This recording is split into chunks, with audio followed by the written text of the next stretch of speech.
ETV news కు స్వాగతం. ముందుగా ముఖ్యాంశాలు. ప్రస్తుత గుత్తేదారుతోనే పోలవరం కొత్త డయాఫ్రమ్ వాల్ నిర్మాణం.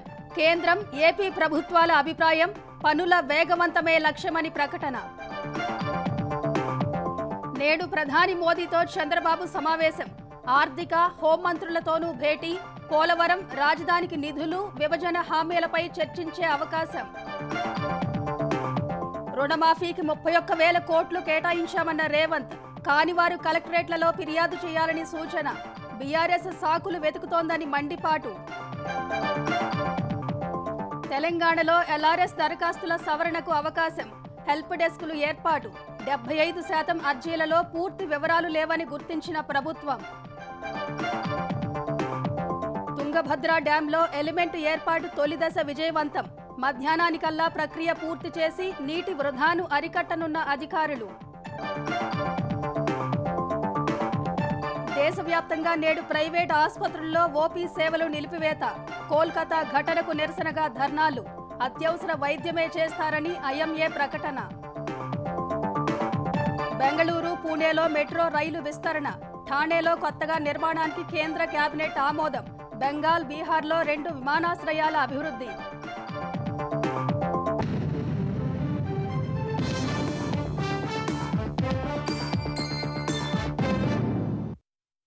పోలవరం ప్రాజెక్టు కొత్త డయాఫ్రమ్ వాల్ నిర్మాణ పనులను మేఘా ఇంజనీరింగ్ సంస్థకే అప్పగించనున్నారు.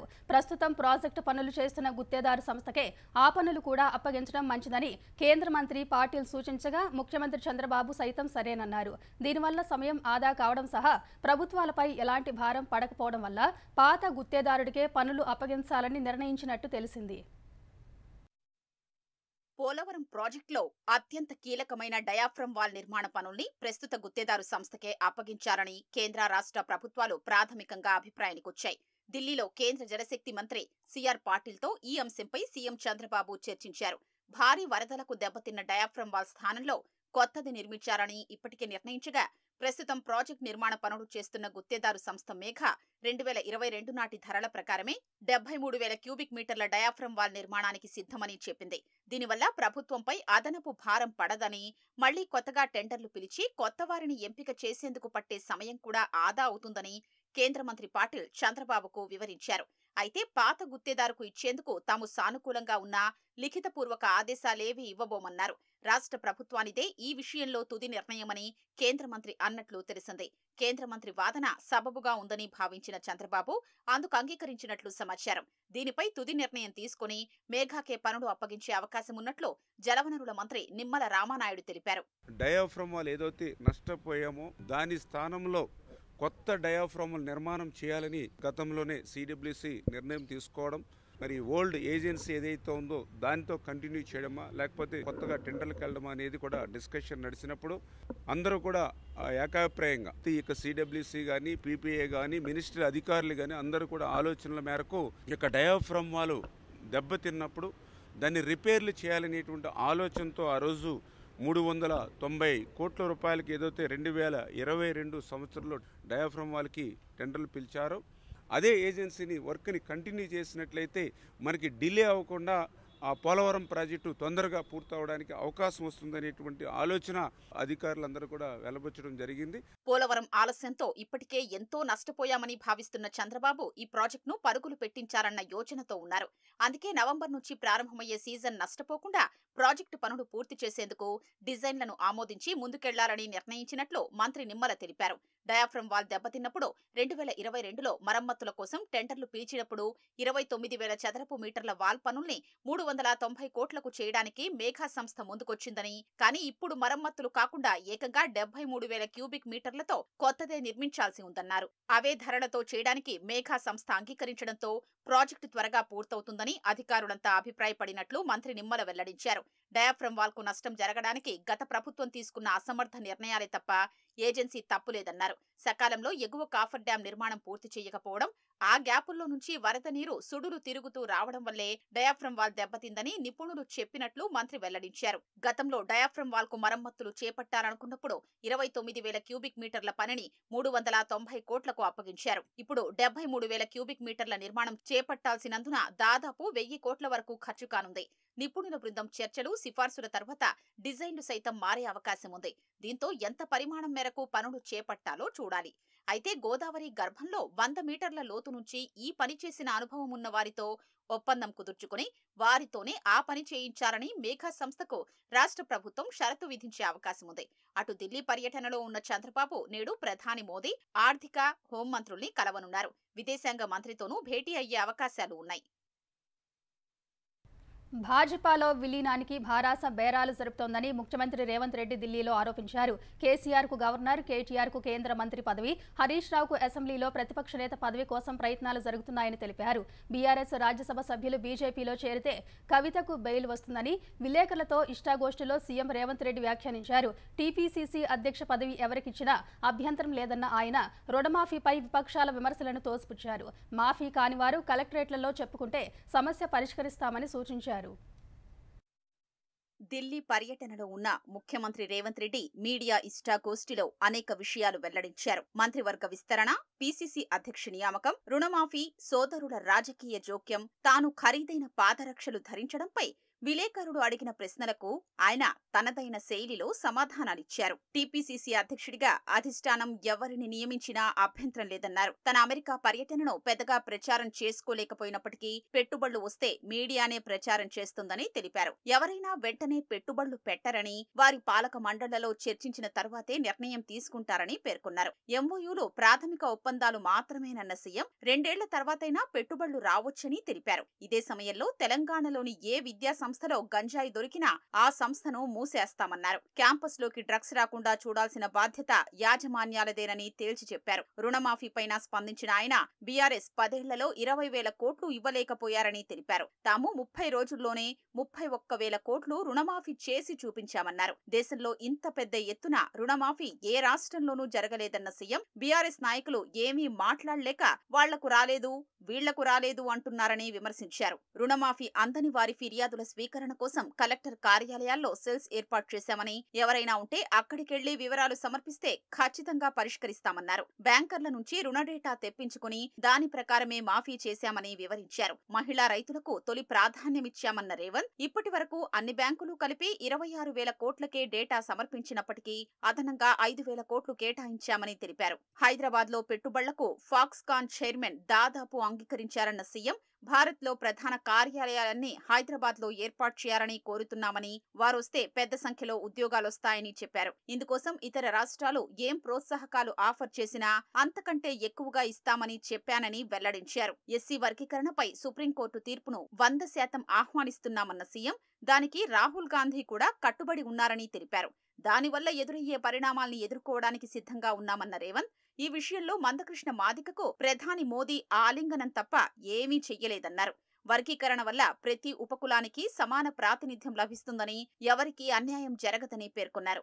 ఉత్తర భారతానికి చెందిన అభిషేక్ సింఘ్వీకి రాజ్యసభ స్థానం ఇవ్వడాన్ని బీఆర్ఎస్ తప్పుబట్టడంలో అర్థం లేదన్న రేవంత్ ఢిల్లీలో తెలంగాణ ప్రభుత్వ ప్రత్యేక ప్రతినిధులుగా ఉత్తర భారతదేశం వారిని నియమించిన వారికి దీని గురించి మాట్లాడే అర్హత లేదన్నారు. తన సోదరులకు ఎలాంటి ప్రభుత్వ హోదా లేదన్న రేవంత్ రెడ్డి వాళ్లు ఎందులోనూ జోక్యం చేసుకోవడం లేదని స్పష్టం చేశారు. తాను ముఖ్యమంత్రినైతే సోదరులంతా వారి పనులు వదిలిపెట్టి ఇంట్లో కూర్చోవాలా అని ప్రశ్నించారు. సోదరుడి కంపెనీకి ఇథనాల్ తయారీలో సొంత పేటెంట్ ఉందని, వారొచ్చి తెలంగాణలో పెట్టుబడి పెడతామని అంటున్నారని చెప్పారు. అంతే తప్ప వారికి ప్రభుత్వం తరపున ఏ ప్రయోజనాలు ఇవ్వడం లేదన్నారు. పెట్టుబడుల కోసం ఫాక్స్కాన్ వారిని ఆహ్వానిస్తున్నప్పుడు తెలంగాణ వారిని ఎందుకు ఆహ్వానించకూడదని ప్రశ్నించారు. భారీ ఖర్చుతో ఎన్నికల్లో పోటీ చేసే నాయకులు వేసుకునే బూట్లు, చెప్పుల ఖరీదు గురించి మాట్లాడడంలో అర్థం లేదన్నారు. ప్రస్తుత పరిస్థితుల్లో వార్డు మెంబర్గా పోటీ చేసేవారు కూడా 1,00,000-2 లక్షల విలువైన చెప్పులు వేసుకుంటున్నారని తెలిపారు. కేసీఆర్ సొంతంగా విమానం కొనుక్కోగలిగినప్పుడు వేరేవారు కనీసం చెప్పులు కొనుక్కోకూడదా అని ప్రశ్నించారు. బీఆర్ఎస్ ను బీజేపీలో విలీనం చేస్తారని తాను భావిస్తున్నట్లు రేవంత్ రెడ్డి చెప్పారు. కేటీఆర్ అప్పుడప్పుడు ఖండిస్తున్నారే తప్ప పూర్తిగా కాదనడం లేదని పేర్కొన్నారు. బీఆర్ఎస్ వాళ్లు ఇప్పుడు విభిన్న స్థాయిలో బేరసారాలు చేస్తున్నారన్న రేవంత్ తొలుత రాజ్యసభ సభ్యుల చేరిక ఉంటుందన్నారు. తరువాత ఇతర పరిణామాలు జరుగుతాయని, అంతిమంగా కేసీఆర్ కు గవర్నర్ పదవి, కేటీఆర్ కు కేంద్ర మంత్రి పదవి, హరీష్ రావుకు అసెంబ్లీలో ప్రతిపక్ష నేత పదవి లభిస్తాయన్నారు. నలుగురు బీఆర్ఎస్ రాజ్యసభ సభ్యులు బీజేపీలో చేరితే కవితకు బెయిల్ వస్తుందనే అర్థమొచ్చేలా ముఖ్యమంత్రి రేవంత్ రెడ్డి అన్నారు. ఢిల్లీ పర్యటనలో భాగంగా రేవంత్ రెడ్డి ఏఐసీసీ అధ్యక్షుడు మల్లికార్జున ఖర్గేతో భేటీ అయ్యారు. ఇది మర్యాదపూర్వక భేటీయేనని, రాజకీయ ప్రాధాన్యం లేదని రేవంత్ రెడ్డి విలేకరులకు తెలిపారు. పీసీసీ అధ్యక్ష నియామకంపై అధిష్టానంతో చర్చలేవీ జరగలేదని, ఒకవేళ అదే ఉంటే తనతో పాటు చాలా మంది ఢిల్లీ వచ్చి ఉండేవారని ఆయన అన్నారు. పీసీసీ పదవి భర్తీని గతంలోనే చేపట్టాల్సి ఉన్నా ఆషాఢ మాసం పేరుతో వాయిదా పడిందన్న ప్రచారం జరిగింది. ఇప్పుడు శ్రావణ మాసం నడుస్తున్నందున కొత్త అధ్యక్షుడి నియామకం పూర్తి చేసే అవకాశం ఉందని పార్టీ వర్గాలు చెబుతున్నాయి. తెలంగాణలో లేఅవుట్ల క్రమబద్ధీకరణ పథకం ఎల్ఆర్ఎస్ కింద అందిన 75% దరఖాస్తుల్లో పూర్తి వివరాలు లేనట్లు ప్రభుత్వం గుర్తించింది. ఈ మేరకు అవసరమైన పత్రాలను అప్లోడ్ చేయడానికి దరఖాస్తుదారులకు అవకాశం ఇస్తున్నట్టు పేర్కొంది. వెంటనే ఆ వివరాలు జోడించాలని పురపాలక పట్టణాభివృద్ధి శాఖ సూచించింది. సేల్ డీడ్, ఈసీ, మార్కెట్ విలువ ధృవీకరణ పత్రం, లేఅవుట్ కాపీ వంటి డాక్యుమెంట్లను దరఖాస్తులకు జోడించవచ్చు. దరఖాస్తుదారులు వారి మొబైల్ నెంబర్, చిరునామా లేదా ఇతర వివరాలను సెల్ ఫోన్కు వచ్చే ఓటీపీ ద్వారా సవరించుకునే అవకాశం కల్పించారు. మున్సిపాలిటీలు, కార్పొరేషన్లు, నగరాభివృద్ధి సంస్థలు, జిల్లా కలెక్టరేట్లో హెల్ప్ డెస్కులు ఏర్పాటు చేస్తున్నట్టు ప్రభుత్వం పేర్కొంది. ఎల్ఆర్ఎస్ దరఖాస్తులకు సంబంధించి ఏవైనా సందేహాలుంటే ఈ కేంద్రాలను సంప్రదించవచ్చని సూచించింది. ఎల్ఆర్ఎస్ కింద ప్రభుత్వానికి 4,28,832 దరఖాస్తులు రాగా వాటిలో 60,213 మాత్రమే ఆమోదం పొందాయి. వాటి ద్వారా 96,90,00,000 రూపాయలు వసూలయ్యాయి. నేడు దేశవ్యాప్తంగా ప్రైవేట్ ఆసుపత్రుల్లో ఓపీ సేవలు నిలిచిపోనున్నాయి. కోల్కతాలో జూనియర్ వైద్యురాలి అత్యాచారానికి నిరసనగా భారత వైద్య సంఘం ఐఎంఏ ఈ మేరకు పిలుపునిచ్చింది. అత్యవసరం కాని వైద్య సేవలను 24 గంటల పాటు నిలిపివేస్తున్నట్టు ప్రకటించింది. ఈ ఉదయం 6 గంటల నుంచి ఆదివారం ఉదయం 6 గంటల వరకు ఈ సేవలు అందుబాటులో ఉండవని తెలిపింది. అవుట్ పేషెంట్ సేవలతో పాటు ఎంచుకున్న శస్త్రచికిత్స సేవలు ఉండబోవని పేర్కొంది. అత్యవసర సేవలు మాత్రం కొనసాగుతాయని స్పష్టం చేసింది. ఐఎంఏ రాష్ట్ర శాఖలతో జరిగిన సమావేశం అనంతరం ఓపీ సేవల నిలిపివేత నిర్ణయం తీసుకున్నారు. వృత్తి స్వభావం కారణంగా వైద్యులు దాడికి గురయ్యే అవకాశాలు ఎక్కువని ఐఎంఏ పేర్కొంది. ఈ కారణంగా ఆసుపత్రులు, వాటి ప్రాంగణాల లోపల, బయట వైద్యులకు అధికారులు భద్రత కల్పించాలని డిమాండ్ చేసింది. ఐఎంఏ పిలుపుతో ఈ ఉదయం 6 గంటల నుంచి ఆదివారం ఉదయం 6 గంటల వరకు ఓపీ సేవలు నిలిపివేస్తున్నట్టు తెలుగు రాష్ట్రాల్లోని ప్రధాన కార్పొరేట్ ఆసుపత్రులు ప్రకటించాయి. హైదరాబాద్లోని Apollo, KIMS star, Yashoda, rainbow, KIMS, sunshine ఆసుపత్రులు సహా వివిధ ఆసుపత్రుల్లో 24 గంటల పాటు ఓపీ సేవలు ఉండవని పేర్కొన్నాయి. అత్యవసర సేవలు మాత్రం అందుబాటులో ఉంటాయని వెల్లడించాయి. నిమ్స్లోనూ 24 గంటల పాటు ఓపీ ఉండదని ఆసుపత్రి సూపరింటెండెంట్ ఎన్ సత్యనారాయణ ప్రకటించారు. ఇందిరా పార్క్లోని ధర్నా చౌక్లో ఈ ఉదయం 10 గంటల నుంచి మధ్యాహ్నం 2 గంటల వరకు ధర్నా చేస్తామని ఐఎంఏ తెలంగాణ శాఖ పేర్కొంది. రాష్ట్ర వ్యాప్తంగానూ నిరసన కార్యక్రమాలు ఉంటాయని తెలిపింది. ఐఎంఏ ఇచ్చిన పిలుపునకు association of surgeons India, ASI Andhra Pradesh శాఖ సంఘీభావం తెలిపింది. రాష్ట్రంలో ఒకరోజు వైద్య సేవలను నిలిపివేస్తున్నామని, సర్జరీలు వాయిదా వేస్తామని తెలిపింది. కోల్కతా ఘటన తీవ్రతను ప్రజలు అర్థం చేసుకోవాలని, తమకు మద్దతు ఇవ్వాలని కోరింది. తుంగభద్ర డ్యాంలో కొట్టుకుపోయిన 19వ గేటు స్థానంలో ఎలిమెంట్ ఏర్పాటు తొలిదశ విజయవంతమైంది. భారీ ఎలిమెంట్ను అమర్చేందుకు అడ్డంగా ఉన్న సెంటర్ వెయిట్ను అతి కష్టం మీద తొలగించారు.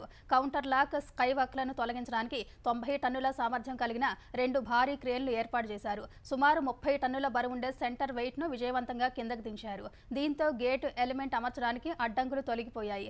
కొట్టుకుపోయిన 19వ గేటు స్థానంలో తొలి ఎలిమెంట్ను శుక్రవారం సాయంత్రం విజయవంతంగా అమర్చారు. ఈ ప్రక్రియ విజయవంతం కావడంతో మరో 4 ఎలిమెంట్లను ఇవాళ మధ్యాహ్నానికి అమర్చి నీటి వృధాను పూర్తిగా అడ్డుకోనున్నారు. స్టాప్ లాగ్ గేట్ అమరిక ప్రక్రియ విజయవంతం అవడంపై ముఖ్యమంత్రి చంద్రబాబు హర్షం వ్యక్తం చేశారు. గేట్ అమరిక పరిణామాలను మంత్రి పయ్యావుల కేశవ్ ముఖ్యమంత్రి దృష్టికి తీసుకెళ్లగా సమష్టి కృషితో అసాధ్యాన్ని సుసాధ్యం చేశారని చంద్రబాబు అన్నారు. విపత్తు సమయంలో ముందుకొచ్చి పనిచేసిన రిటైర్డ్ అధికారి కన్నయ్య నాయుడుకు ప్రత్యేక ధన్యవాదాలు తెలిపారు. పని మొత్తం పూర్తయ్యే వరకు సమన్వయంతో పనిచేసి సమస్యను అధిగమించాలని రాష్ట్ర అధికారులు, మంత్రులకు చంద్రబాబు సూచించారు. వైసీపీ హయాంలో ఎక్సైజ్, గనుల శాఖల్లో ప్రాథమికంగా 50,000 కోట్ల రూపాయల దోపిడీ జరిగిందని ఆ శాఖ మంత్రి కొల్లు రవీంద్ర తెలిపారు. మంగళగిరిలోని ఎన్టీఆర్ భవన్లో టీడీపీ రాష్ట్ర అధ్యక్షుడు పల్లా శ్రీనివాసరావుతో కలిసి ప్రజల నుంచి వినతులు స్వీకరించారు. వైసీపీ నేతల అవినీతికి సహకరించిన అధికారులు నేడు విచారణకు హాజరు కాకుండా పారిపోతున్నారని మండిపడ్డారు. తప్పు చేయకుంటే భయం ఎందుకని ప్రశ్నించారు. డిస్టిలరీల ద్వారా నాసిరకం మద్యాన్ని సరఫరా చేసి ప్రజల జీవితాలతో చెలగాటమాడారని ఆగ్రహం వ్యక్తం చేశారు. ఎక్సైజ్ డిపార్ట్మెంట్లో ఎలా చేశారు, బ్రాండ్లు ఏం చేశారు, డిస్టిలరీని ఏ రకంగా ఆక్రమించుకున్నారు, పిచ్చి బ్రాండ్ పనికిరాని బ్రాండ్లు పెట్టి ప్రజల మాన ప్రాణాలతో ఏ రకంగా చెలగాటమాడారో, ఎంత దోపిడీ చేశారో మొత్తం కూడా బయటకు వస్తాయి. ఇవాళ మైనింగ్ డిపార్ట్మెంట్లో మైనింగ్లో ఇష్టారాజ్యంగా వాళ్ళ మీద వెళ్ళి కేసులు పెట్టడం, కొలతల పేరుతో వాళ్ళని బ్లాక్మెయిల్ చేయటం, దాని మీద ఫైన్లు వేయటం, ఫైన్లు వేసి పిలిపించుకుని ఆక్రమించుకోవటం. ఎందుకంటే వాళ్ళు చేసింది ఎవరైతే మొత్తం టోటల్ ఈ 2 డిపార్ట్మెంట్లోనే దాదాపుగా 40 నుంచి 50 వేల కోట్ల రూపాయల దోపిడీ మైనింగ్ అండ్ ఎక్సైజ్లో జరిగింది. ఇది ప్రాథమికంగా వచ్చినటువంటి సమాచారం ప్రకారం. ఇంకా చాలా డీప్గా వెళ్తున్నాం. ఇందులో ఎంతటి వాళ్ళైనా సరే ఎవరిని కూడా వదిలేది లేదు. చట్టాలను ఉల్లంఘించిన వాళ్లను, ప్రజలను ఇబ్బంది పెట్టిన వాళ్లను మాత్రమే శిక్షిస్తామని ఆంధ్రప్రదేశ్ విద్యాశాఖ మంత్రి లోకేష్ తేల్చి చెప్పారు. రెడ్ బుక్లో అదే విషయాన్ని చెప్పామన్నారు. కూటమి ప్రభుత్వంపై వైసీపీ నేతలు చేసిన ఆరోపణలను ఆయన ఖండించారు. తప్పు చేసిన మాజీ మంత్రి జోగి రమేష్ కుమారుణ్ణి అరెస్ట్ చేయడం తప్ప అని లోకేష్ ప్రశ్నించారు. అన్యాయంగా అగ్రిగోల్డ్ భూములను కొట్టేసిన వారిపై చర్యలు తీసుకోవద్దా అని నిలదీశారు. అంబేద్కర్ విదేశీ విద్యా పథకానికి జగన్ తన పేరు పెట్టుకున్నప్పుడు వైసీపీ నేతలు ఎందుకు మౌనంగా ఉన్నారని లోకేష్ ప్రశ్నించారు. అంబేద్కర్ గారి విగ్రహం దగ్గర అక్కడ ఏమైంది? అంబేద్కర్ గారి పేరు కన్నా జగన్మోహన్ రెడ్డి గారి పేరు పెద్దగా ఉంది. బాధపడిన కొంతమంది దళిత యువకులు వెళ్ళి అది పీకేశారు. ఏం పీకేశారు? జగన్మోహన్ రెడ్డి గారి పేరు పీకేశారు. తొలగించింది జగన్మోహన్ రెడ్డి గారి పేరు, ఇంకేం చేయలేదు. కానీ ఇప్పుడు అది పెద్ద గోల్ చేస్తున్నారు. ఏదో అయిపోయింది. ఈ సభాముఖంగా అడుగుతున్న వాళ్ళందరినీ, విదేశీ విద్య అంబేద్కర్ గారి పేరు పెట్టింది ఆనాటి ప్రభుత్వం, తెలుగుదేశం ప్రభుత్వం. మళ్ళీ అంబేద్కర్ గారి పేరు తీసేసి జగన్మోహన్ రెడ్డి గారి పేరు పెట్టింది ఎవరు? జగన్మోహన్ రెడ్డి గారి ప్రభుత్వం. దానికి సమాధానం చెప్పండి. అందుకే ముద్దుగా ఫేక్ జగన్ అని పెట్టిన అబద్ధాలు చెప్తానే ఉంటాడు. 2019 అబద్ధాలు చెప్పే ముఖ్యమంత్రి అయ్యాడు. ప్రతిపక్షానికి వచ్చిన తర్వాత కూడా అబద్ధాలు ఈరోజు చెప్తున్నాడు. పరిమితులతో కూడిన వ్యవస్థతోనే ప్రభుత్వ ఆసుపత్రుల్లో మెరుగైన వైద్యం అందిస్తామని ఆంధ్రప్రదేశ్ వైద్య ఆరోగ్య శాఖ మంత్రి సత్యకుమార్ తెలిపారు. ఆసుపత్రులకు నిధులు, పరికరాలు, వైద్యులు, సిబ్బంది కొరత, శానిటేషన్ వంటి సమస్యలు ఉన్నాయన్న ఆయన ప్రతి ఆసుపత్రిలోనూ మే ఐ హెల్ప్ యూ అంటూ ఫ్రంట్ డెస్క్లు ఏర్పాటు చేస్తామని చెప్పారు. అరగంటలో ఓపీ సేవలు అందేలా చూస్తామన్న మంత్రి ఇందుకోసం స్థానిక నర్సింగ్ ట్రైనింగ్ కళాశాలల విద్యార్థుల సేవలు వినియోగించుకుంటామని పేర్కొన్నారు. ప్రభుత్వ ఆసుపత్రుల్లో కనీస వస్తువులు లేవంటూ వైసీపీ నేతలు చేసిన విమర్శలను తిప్పికొట్టారు. వచ్చిన ఏ రోగి అయినా, ఏ పేషెంట్ అయినా అరగంటలో ఓపీ సేవలు అందేలాగా ఏర్పాటు చేయడం జరుగుతుంది. ఉదయం చేసిన ఓపీ చేసిన డాక్టర్లే మధ్యాహ్నం కూడా ఉండాలి. ఆ పరీక్షల రిపోర్ట్ వచ్చిన తర్వాత ఆ డాక్టర్ ఆ రోగికి చూసి తదనుగుణంగా వైద్య సేవలు అందించాల్సిన అవసరం మీద కూడా మాట్లాడడం జరిగింది. ఏదైతే వైద్యులు, పారామెడికల్ కానీ, నర్సింగ్ స్టాఫ్ కానీ, ఎంఎన్ఓలు, ఎఫ్ఎన్ఓలు ఉన్నారో వీరన్నిటి కూడా పోస్టులు అయితే ఖాళీగా ఉన్నాయో వాటిని త్వరితగతిన పూర్తి చేసే ప్రయత్నం కూడా చేస్తాం. ప్రభుత్వ ఆసుపత్రికి పోతే ఆసుపత్రిలో ఎంటర్ అయినప్పటి నుంచి డిశ్చార్జ్ అయి బయటకు వచ్చేదాకా మెరుగైన సేవలు అందుతున్న భావన ప్రజల్లోకి తీసుకోవడం కోసం ఆరోగ్య శాఖ రాబోయే 5 సంవత్సరాలు పనిచేస్తుంది. కేరళలోని వైనాడ్ ప్రకృతి విలయం బాధితులను ఆదుకునేందుకు ఆంధ్రప్రదేశ్ ప్రభుత్వం 10 కోట్ల రూపాయల విరాళాన్ని ప్రకటించింది. సీఎం రిలీఫ్ ఫండ్ ద్వారా ఈ మొత్తాన్ని కేరళకు అందించనున్నారు. ఈ మేరకు రెవెన్యూ శాఖ ఆదేశాలు జారీ చేసింది. కేరళలో వరద బాధితులు త్వరితగతిన కోలుకునేందుకు ఈ మొత్తాన్ని అందించనున్నట్లు ప్రభుత్వం తెలిపింది. ఆన్లైన్ వేదికగా జరుగుతున్న గంజాయి చాక్లెట్ల వ్యాపారానికి తెలంగాణ యాంటీ నార్కోటిక్ బ్యూరో అడ్డుకట్ట వేసింది. గంజాయి చాక్లెట్లు తయారు చేసిన కంపెనీలు వాటిని డెలివరీ చేస్తున్న ఇండియా మార్ట్కు నోటీసులు పంపింది. E commerce website India mart ద్వారా తెలంగాణకు గంజాయి చాక్లెట్లు సరఫరా అవుతున్నట్లు యాంటీ నార్కోటిక్ బ్యూరో అధికారులు గుర్తించారు. టీజీఏఎన్వి డైరెక్టర్ సందీప్ శాండిల్య, ఎస్పీలు సాయి చైతన్య, సీతారాం వ్యూహాత్మకంగా వ్యవహరించి డెకాయ్ ఆపరేషన్ చేపట్టారు. కొంతమంది సాక్షుల సమక్షంలో ఇండియా మార్ట్ నుంచి గంజాయి చాక్లెట్లు ఆర్డర్ ఇచ్చారు. క్యాష్ ఆన్ డెలివరీ కాకుండా తమ అధికారిక ఖాతా నుంచే నగదు చెల్లించారు. సదరు కంపెనీ కొరియర్లో పంపిన చాక్లెట్లను సాక్షుల సమక్షంలోనే తీసుకుని పంచనామా నిర్వహించారు.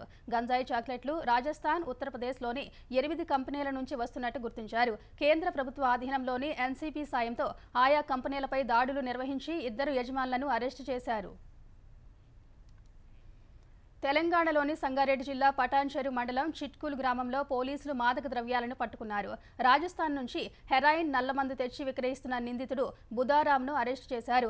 అతని వద్ద నుంచి 8 గ్రాముల హెరాయిన్, 34 గ్రాముల నల్లమందు, సెల్ ఫోన్ను స్వాధీనం చేసుకున్నారు. చిట్కూలు గ్రామం రాధమ్మ కాలనీలో మాదక ద్రవ్యాలు విక్రయిస్తున్నారన్న సమాచారంతో టీజీ న్యాబ్, ఎస్ఓటీ, పటాన్చెరు పోలీసులు సంయుక్తంగా మాణిక్యం అనే వ్యక్తి ఇంటిపై దాడులు నిర్వహించారు. ఈ దాడుల్లో 6 ఏళ్లుగా గ్రామంలో ఉంటూ రైలింగ్ పనిచేస్తున్న రాజస్థాన్ రాజస్థాన్కి చెందిన బుధారాం పట్టుబడ్డాడు. బీడీఎల్లో ఉంటున్న చిన్నాన్న కొడుకు కోసాలరాం ద్వారా నిందితుడు మాదక ద్రవ్యాలకు అలవాటు పడ్డాడని పోలీసులు తెలిపారు. డబ్బు కోసం మాదక ద్రవ్యాలను రాజస్థాన్ నుంచి తక్కువ ధరకు తెచ్చి ఇక్కడ వ్యాపారం చేసేవాడని వెల్లడించారు. రాజస్థాన్ నుంచి కోసాలరాం మాదక ద్రవ్యాలు తెచ్చేవాడని చెప్పారు. పరారీలో ఉన్న అతన్ని త్వరలోనే పట్టుకుంటామని సంగారెడ్డి అడిషనల్ ఎస్పీ సంజీవరావు తెలిపారు. త్వరలో అసెంబ్లీ ఎన్నికలు జరగనున్న మహారాష్ట్రలోని పూణే, ఠాణే నగరాలకు కేంద్ర ప్రభుత్వం మెట్రో రైలు ప్రాజెక్టులను మంజూరు చేసింది. ప్రధాని నరేంద్ర మోదీ అధ్యక్షతన సమావేశమైన కేంద్ర మంత్రి మండలి వీటికి అనుమతించినట్లు సమాచార ప్రసార శాఖ మంత్రి అశ్విని వైష్ణవ్ తెలిపారు. బెంగళూరు మెట్రో ప్రాజెక్టు 3లోని 2 కారిడార్లకు కూడా కేబినెట్ ఆమోదం తెలిపిందన్న ఆయన 44.65 కిలోమీటర్ల పొడవైన మార్గంలో 31 స్టేషన్లు ఉంటాయని వెల్లడించారు. పూణే మెట్రో ఫేజ్ 1 ప్రాజెక్టుకు చెందిన పీసీఎంసీ నుంచి స్వర్గేట్ మార్గాన్ని 5.46 కిలోమీటర్ల పొడవున విస్తరించడానికి అనుమతించామని చెప్పారు. 29 కిలోమీటర్ల పొడవైన ఠాణే ఇంటిగ్రల్ రింగ్ మెట్రో రైలు కారిడార్కు అనుమతించామని తెలిపారు. పశ్చిమ బెంగాల్లోని బాగడోగరా, బీహార్లోని బెహటా విమానాశ్రయాలను విస్తరించే ప్రతిపాదనకు కేంద్ర మంత్రి మండలి ఆమోదం తెలిపిందని పేర్కొన్నారు. జూన్ నుంచి ఇప్పటి వరకు మౌలిక ప్రాజెక్టుల కోసం కేంద్రం 2 లక్షల కోట్ల రూపాయల వ్యయమయ్యే ప్రతిపాదనకు అనుమతి ఇచ్చిందని అశ్విని వైష్ణవ్ వెల్లడించారు. బంగ్లాదేశ్లోని పరిస్థితులు అదుపులోకి వచ్చాయని, ప్రజలు సాధారణ జీవనం గడుపుతున్నారని ఆ దేశ తాత్కాలిక ప్రభుత్వ ముఖ్య సలహాదారు మహమ్మద్ యూనుస్ ఖాన్ ప్రధాని నరేంద్ర మోదీకి చెప్పారు. మైనార్టీలపై దాడుల గురించి అతిశయోక్తులు వ్యాప్తి చేస్తున్నారని తెలిపారు. బంగ్లాదేశ్ తాత్కాలిక ప్రభుత్వ సారథిగా బాధ్యతలు స్వీకరించిన అనంతరం తొలిసారి మహమ్మద్ యూనుస్ ఖాన్ ప్రధాని నరేంద్ర మోదీతో ఫోన్లో మాట్లాడారు. బంగ్లాదేశ్లోని హిందువులు, ఇతర మైనార్టీలకు రక్షణ కల్పిస్తామని ఆయన ప్రధాని నరేంద్ర మోదీకి హామీ ఇచ్చారు. ప్రొఫెసర్ యూనుస్ ఖాన్ తనకు ఫోన్ చేసి మాట్లాడినట్లు మోదీ ఎక్స్లో పోస్ట్ చేశారు. ప్రజాస్వామ్యయుత, శాంతియుత, సుస్థిర, ప్రగతిశీల బంగ్లాదేశ్ కోసం భారత్ నుంచి కూడా మద్దతు కొనసాగుతుందని మోదీ యూనుస్ ఖాన్కు భరోసా ఇచ్చారు. జాతీయ ప్రయోజనాలకు అనుగుణంగా ద్వైపాక్షిక సంబంధాలను ముందుకు తీసుకెళ్లాలని ఇరువురు నాయకులు నిర్ణయించినట్టు విదేశాంగ శాఖ పేర్కొంది. ఇజ్రాయెల్ హమాస్ యుద్ధం సమీప భవిష్యత్తులో ముగిసే అవకాశాలు కనిపించడం లేదు. వాటి మధ్య కాల్పుల విరమణ, బందీల విడుదల కోసం అమెరికా, ఖతార్, ఈజిప్ట్ మధ్యవర్తిత్వంతో దోహా వేదికగా 2 రోజుల పాటు జరిగిన చర్చలు అసంపూర్తిగానే ముగిశాయి. చర్చలు నిర్మాణాత్మకంగా సానుకూల వాతావరణంలో సాగినట్లు 3 దేశాలు సంయుక్త ప్రకటనలో పేర్కొన్నాయి. తదుపరి సమాలోచనలను వచ్చే వారం కైరోలో నిర్వహించనున్నట్టు తెలిపాయి. తాము ప్రతిపాదించిన ఒప్పందానికి ఇజ్రాయెల్, హమాస్ సూత్రప్రాయంగా అంగీకారం తెలిపాయని కూడా వెల్లడించాయి. హమాస్ అధికార వర్గాలు మాత్రం ఆ ఒప్పందం తమకు అంగీకారం కాదని చెబుతున్నాయి.